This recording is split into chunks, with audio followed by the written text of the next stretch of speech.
in cycling, you're trying to work at overcoming a range of different things at the same time. So you want to maximize your physical capabilities, but at the same time, you want to make yourself as small and aerodynamic as possible, so you can punch through the air as efficiently as possible in an aerodynamic so efficiency from an aerodynamic perspective, rather than what we were talking about before, which was more about how efficient the muscles are at translating oxygen into energy.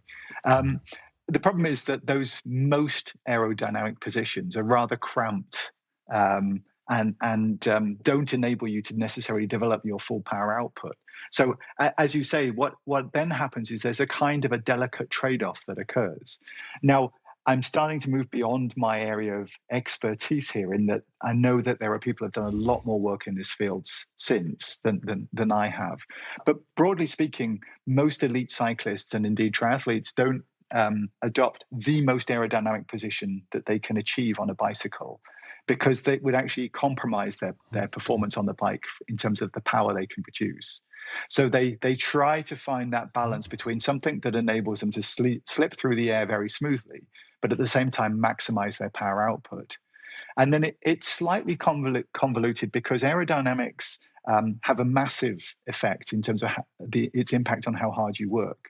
So the resistance that you face aerodynamically increases with the cube of your speed. So your speed times your speed times your speed gives you the resistance that you're overcoming.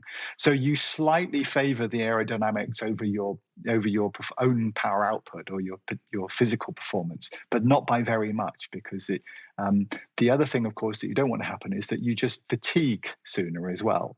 So far, we've just been thinking about it as somebody who who just produces their power and keeps going. But of course, that's not the case. We all get tired when we exercise as well.